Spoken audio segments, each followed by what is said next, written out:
నమస్తే welcome to MO TV. Nellore జిల్లా Atmakur municipal కార్యాలయం వద్ద నిరసనకు దిగారు 20 వార్డు కౌన్సిలర్ సూర భాస్కర్ రెడ్డి. మున్సిపాలిటీలో జరుగుతున్న కొన్ని అభివృద్ధి పనులు, తనకు తెలియకుండా జరుగుతున్న ఇతర కార్యక్రమాలపై సూర భాస్కర్ రెడ్డి సహచట్టం ద్వారా వివరాలు కోరారు. ఇక జిల్లా కలెక్టర్ మున్సిపల్ కార్యాలయ అధికారులకు అర్జీ రూపంలో తెలియపరిచి నేటికి 70 రోజులు గడుస్తున్నా తనకు సరైన సమాధానం చెప్పకపోవడంతో ఆత్మకూరు మున్సిపల్ కార్యాలయం ప్రధాన గేటు వద్ద అడ్డంగా పడుకొని నిరసన తెలిపిన కౌన్సిలర్ సూర భాస్కర్ రెడ్డి. ఇక భాస్కర్ రెడ్డి నిరసన విషయమై మున్సిపల్ కమిషనర్ స్పందిస్తూ తాను కొత్తగా రావటం జరిగిందని, కోరిన సమాచారాన్ని సమాచార హక్కు చట్టం ద్వారా త్వరలోనే అందిస్తానని కౌన్సిలర్ సూర భాస్కర్ రెడ్డికి హామీ ఇచ్చారు.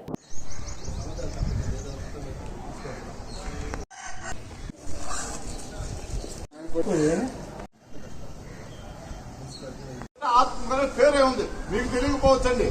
మీరు కొత్తగా వచ్చేది మీకు తెలియకపోవచ్చు. ఊరంతా కోడకి వస్తుంది. సరే ఈ చెవులు వెళ్ళాక నేను అడిగా, మీటింగ్లో చెప్పరా, దీన్ని గౌరవించాలని నాదంటే పని. సమాచారం చట్టాలు గవర్నమెంట్ ప్రభుత్వం మీద సమాచారం చట్టాలను గౌరవించాలి కదా.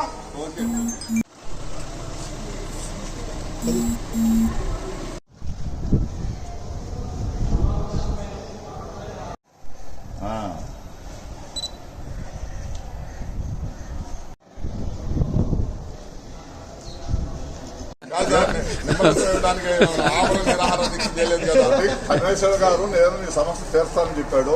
నాకు ఇప్పుడే కొత్తగా వచ్చానని నేను ముందుగానే చెప్తున్నాను. తొందరలో నాకు ఏ సమాచారం ఇవ్వాలో దానికి ఎంత అవుతుందో ఖర్చు పెట్టుకుంటాను. నాకేమన్నా ఆయన ఇస్తానని కమిషనర్ చెప్పారు కాబట్టి నెక్స్ట్ తదుపరి ఇవ్వకపోతే వారం తర్వాత అవసరమైతే ఏం చేయాలని. నా పేరు సూర భాస్కర్ రెడ్డి, 20 వార్డు కౌన్సిలర్ని ఆత్మకూరు మున్సిపాలిటీలో. నేను ప్రతి మున్సిపాలిటీ మీటింగ్కి వస్తున్నాను. మున్సిపాలిటీ మీటింగ్లో ఇక్కడ జమా ఖర్చు చెప్పండి, ఏం చేస్తున్నారు చెప్పండి, ఎంత డబ్బు వస్తుంది, ఏం చేస్తున్నారు. కనీసం నేను మన తుఫాన్ వస్తే 1.5 సంవత్సరాలు బీసీ కానీ సున్నా కానీ దోవల ముందు కొట్టే పాపాలని పోలేదు. ఎన్నిసార్లు మీటింగ్లు అడిగినా కూడా స్పందన లేదు.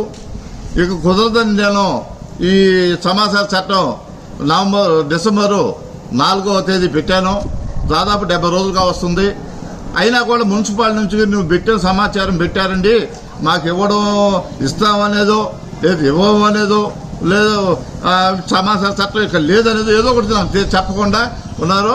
ద సేమ్ టైం నేను పై అధికారులు కూడా ఈ మధ్య కమిషనర్ గారి దృష్టికి తీసుకెళ్లి లెటర్లు పెట్టాను, కలెక్టర్ గారికి కూడా పెట్టాను. అయినా వాళ్ళు స్పందించడం లేదు.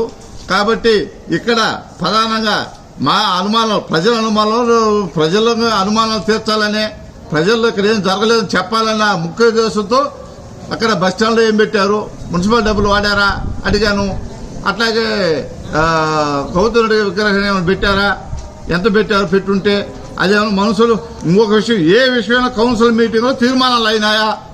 మా సమక్షంలో ఒక్క తీర్మానం జరుగుంటే మేము చూసుంటే ఓకే అనుకోవచ్చు.